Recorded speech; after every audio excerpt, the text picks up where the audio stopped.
Bismillahirrahmanirrahim. Assalamualaikum warahmatullahi wabarakatuh. Selamat berjumpa kembali bersama Bapak dalam mata pelajaran matematika.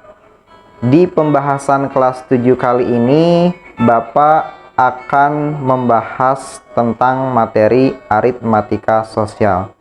Tetapi sebelum kita memulai pembelajaran, marilah kita bersama-sama mengucapkan basmalah. Bismillahirrahmanirrahim. Mudah-mudahan pembelajaran yang akan kita simak hari ini dapat kita ambil manfaatnya. Baik, yang pertama yaitu tentang aritmatika sosial. Dalam kehidupan sehari-hari, aritmatika sosial itu sering kita temui kegiatannya dalam kehidupan bermasyarakat. Salah satunya yang sering kita temui yaitu tentang transaksi jual beli, baik yang sifatnya secara langsung ataupun secara tidak langsung. Secara langsung, contohnya kita dapat melihat transaksi jual beli di pasar, di supermarket, atau di hipermarket.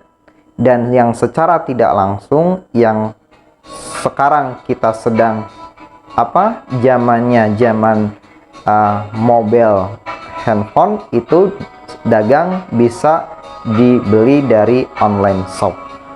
Ya, aritmatika sosial adalah bidang atau cabang ilmu matematika yang mempelajari tentang matematika pada kehidupan sosial, misalnya di bidang ekonomi, di bidang geografi, dan di bidang sosiologi.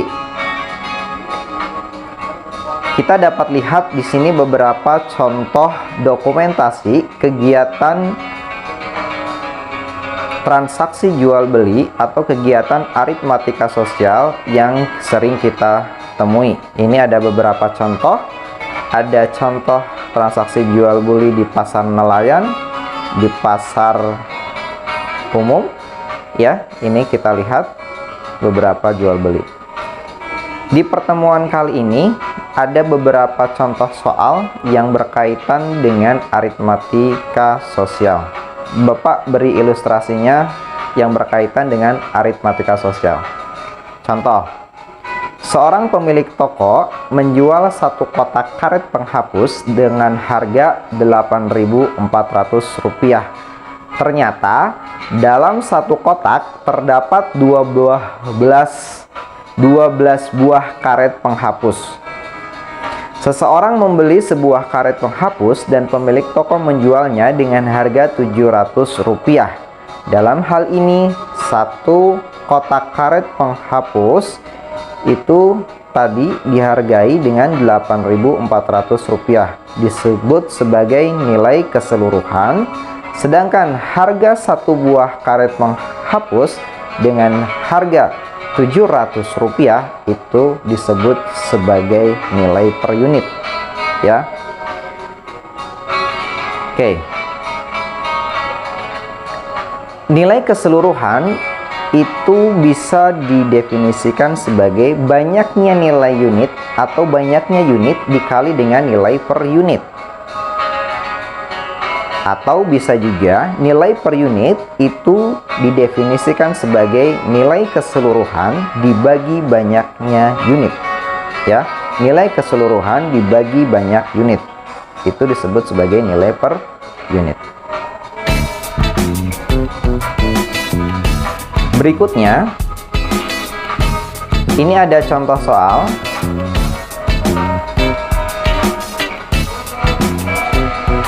Harga sebuah buku tulis misalkan Rp3.000. Uang ningsih hanya cukup untuk membeli 10 buku tulis. Hitunglah jumlah uang ningsih untuk membeli buku tulis tersebut. Yang pertama. Yang kedua, banyaknya buku tulis yang dapat dibeli ningsih bila harganya turun menjadi 2.500. Ya, kita perhatikan penyelesaiannya. Misalkan jumlah uang ningsih adalah H rupiah. Berdasarkan nilai rumus keseluruhan diperoleh H itu sama dengan 10 dikali 3.000 sehingga menjadi 30.000. Jadi uang jumlah ningsih adalah 30.000. Pertanyaan yang kedua, banyaknya buku tulis yang dapat dibeli ningsih bila harganya turun menjadi 2.500. Jadi, jika harga buku tulis turun menjadi 2.500, maka banyaknya buku tulis yang dapat dibeli ningsih adalah sebagai berikut.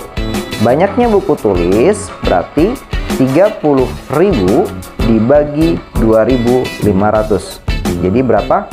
Hasilnya ialah 12 buku tulis. Ya. Tadi sebelumnya kita sudah memahami tentang apa itu nilai keseluruhan dan apa itu nilai per unit. Nah, ini contoh soal yang bisa kalian simak.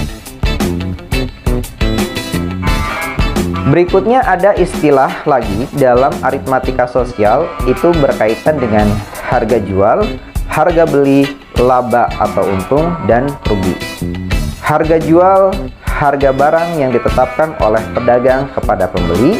Harga beli, harga barang dari pabrik, grosir atau tempat lainnya. Laba yaitu selisih antara harga penjualan dengan harga pembelian jika harga penjualan lebih dari harga pembelian. Rugi selisih antara harga penjualan dengan harga pembelian jika harga penjualan kurang dari harga pembelian. Istilah-istilah dalam aritmatika sosial yang perlu kalian ketahui, ya, ada harga pembelian biasa disingkat dengan HB, harga penjualan atau HJ, ada untung atau U, ada rugi atau R. Dikatakan untung jika harga jual itu lebih besar dari harga beli, dan dikatakan rugi jika harga beli lebih besar dari harga jual. Ini rumusnya. Untung itu sama dengan harga jual dikurangi harga beli. Ya, itu mencari untung. Atau rugi itu sama dengan harga beli dikurangi harga jual. Nah, sekarang pertanyaannya, apa yang terjadi jika harga beli itu sama dengan harga jual? Ini berarti tidak ada untung dan tidak ada rugi, atau biasa disebut dengan istilah impas. Ya, jadi kedudukannya sama. Nah, sekarang ada lagi istilah dalam aritmatika sosial, itu yang dikaitkan dengan persentase untung dan rugi. Dikatakan persentase untung itu didefinisikan atau bisa disebut sebagai untung dibagi harga beli dikali 100%. Karena yang ditanyakan dengan persentase, maka ada pengalinya yaitu 100%. Dan persentase rugi itu sama dengan rugi dibagi harga beli dikali 100%. Kita simak contoh soal di bawah ini. Bapak membeli satu slop rokok berisi 10 bungkus dengan harga Rp50.000. Kemudian dijual per bungkusnya itu seharga 5.500. Pertanyaan yang pertama, untung atau rugikah Bapak? Pertanyaan yang kedua, berapa keuntungan atau kerugian Bapak? Pertanyaan yang ketiga, berapa persentasenya? Baik, kita simak penyelesaiannya. Penyelesaian yang pertama, diketahui harga beli tadi 50.000. Yang ditanyakan adalah untung atau rugikah Bapak? Nah, sekarang kalau diketahui harga beli 50.000, maka kita bisa lihat tadi harga jualnya 5.500. Karena 10 bungkus berarti tinggal dikali 10, ya. Berarti harga jualnya dari 10 bungkus itu bisa kita dapatkan 55.000. Nah, di sini karena harga jual lebih besar dari harga beli, maka bisa dikatakan Bapak untung. Ya. Terus yang kedua, Yang ditanyakan adalah berapa keuntungan atau kerugian Bapak, ya. Untung itu tadi kita bisa simak didefinisikan sebagai harga jual dikurangi harga beli. Untung dari harga jual itu tadi harga jualnya kita peroleh 5.500 dikurangi harga beli. Harga beli 50.000, maka untungnya adalah 5.000 rupiah. Sekarang yang terakhir, pertanyaan terakhir, persentase keuntungan itu bisa dicari dengan untung per harga beli dikali 100%. Untungnya 5.000, harga belinya 50.000. Jadi 5.000 per 50.000 dikali 100%. Maka persentase keuntungannya adalah 10%. Yang berikutnya ini berkaitan dengan masih tentang aritmatika sosial, ya. Ada definisi lagi lainnya, itu ada istilah rabat, ada bruto, ada tara, dan neto. Rabat itu bisa dikatakan sebagai diskon, yaitu pengurangan harga yang diberikan kepada pengurangan harga yang diberikan penjual kepada pembeli. Bruto itu beratnya barang beserta kemasannya. Kalau tara itu lebih identik dengan berat kemasan barang. Kalau neto itu bisa didefinisikan sebagai berat barangnya saja atau berat bersih. Nah, ini ada rumus. Cara mencari bruto, ya, itu neto ditambah tara. Cara mencari neto itu sama dengan bruto dikurangi tara. Dan yang terakhir, cara mencari tara itu sama dengan bruto dikurangi neto. Tara dapat pula dinyatakan dalam bentuk persentase terhadap bruto, yaitu persentase tara sama dengan tara per bruto dikali 100%. Contoh soal tentang rabat, ya. Harga sepotong baju di pasar kota adalah 65.000. Berapa yang harus dibayar oleh pembeli apabila penjual memberikan diskon 10%? Kita lihat penyelesaiannya. Harga baju 65.000. Diskon 10%. Besar diskon bisa kita lihat yaitu 10% dikali 65.000. Jadi sama dengan 6.500. Pembeli harus membayar harga semulanya 65.000, besar diskon tadi 6.500.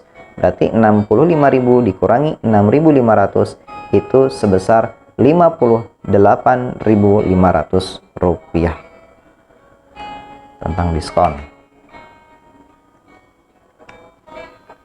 Ya, sekarang contoh soal tentang tara.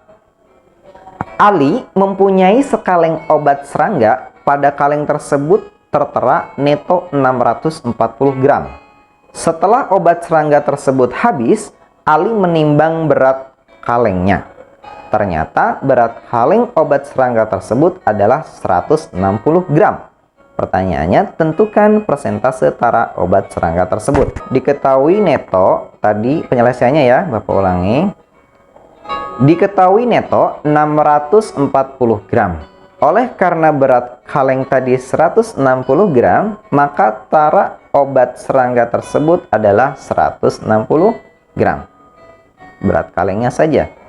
Bruto itu sama dengan tara ditambah neto. Taranya 160 gram, netonya berat bersihnya 640. Jadi bisa ketemu tuh berat keseluruhan 800 gram.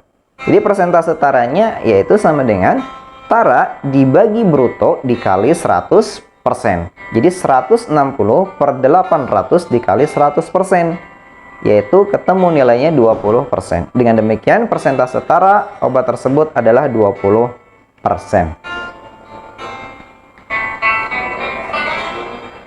Sekarang aritmatika sosial dalam sisi atau konteks lainnya, ya. Ini dalam dunia perbankan ada istilah bunga dan ada istilah pajak. Bunga ada dua, ada bunga tunggal, ada bunga majemuk. Bunga tunggal ialah bunga yang dihitung hanya berdasarkan besarnya modal saja. Bunga majemuk adalah bunga yang dihitung berdasarkan besarnya modal dan bunga. Pajak, yaitu potongan wajib yang dikenakan kepada masyarakat oleh negara. Rumus mencari bunga, ya, yaitu bunga sama dengan suku bunga dikali modal awal dikali dengan T atau waktu. Bisa didefinisikan atau disingkat dalam bentuk notasi hurufnya. Bunga itu sama dengan P kali MO atau M saja bisa dikali dengan T dalam waktu 1 tahun. Contoh,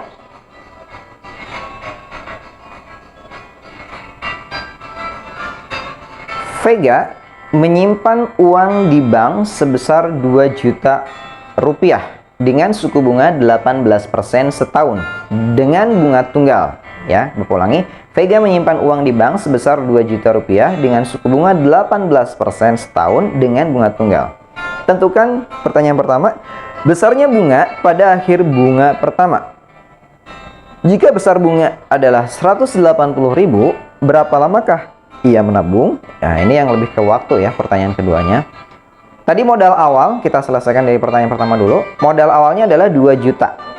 Ya, persentasenya itu 8 atau maaf, suku bunganya itu 18%.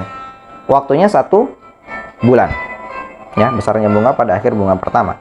Jadi tinggal dimasukkan saja, mencari bunga sama dengan P kali MO kali T. Jadi 18/100 karena 18%, ya. Itu suku bunganya. Dikali modal awalnya tadi 2 juta.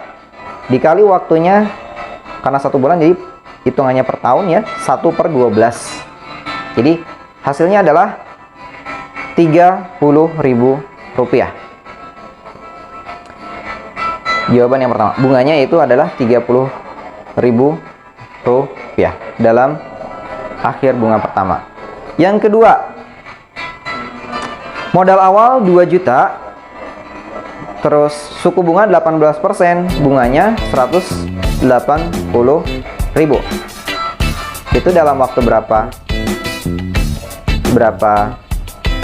Nah, ini pertanyaannya, jika besar bunga 180.000, berapa lamakah menabung? Itu kan, ini diketahui misalkan bunganya 180.000. Waktu itu bisa dicari dengan bunga dibagi suku bunga dikali modal awal. Bunganya 180.000, suku bunganya 18%, berarti 18/100 dikali modal awal 2 juta. Ya, jadi 6/12. Jadi kesimpulannya bisa kita peroleh bahwa itu kurang lebih 6 bulan. Ya.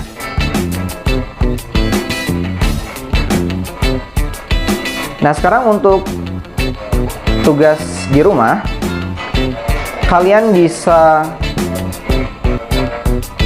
cari, ya, bisa itu dari internet atau sumber literatur buku lainnya yang kalian punya. Yang pertama adalah jelaskan dengan bahasa kalian sendiri pengertian dari nilai keseluruhan, nilai per unit, dan nilai sebagian. Pertanyaan pertama. Pertanyaan kedua ialah, jika seorang pedagang sayur membeli 12 ikat sayur, ia membayar dengan 2 lembar uang 5 ribuan dan mendapat uang kembalian 1.000. Pertanyaan pertama, tentukan harga pembelian seluruhnya. Pertanyaan kedua, tentukan harga pembelian seikat sayur. Pertanyaan ketiga, jika pembelian tersebut hanya membeli 5 ikat sayur, berapa rupiahkah ia harus membayar? Ya. Sekian dulu pemaparan tentang matematika yang berkaitan dengan materi aritmatika sosial. Mudah-mudahan pemaparan yang singkat ini bisa kalian terima dengan baik, bisa kalian pahami dengan baik. Kurang lebihnya Bapak mohon maaf. Akhirul kata, assalamualaikum warahmatullahi wabarakatuh.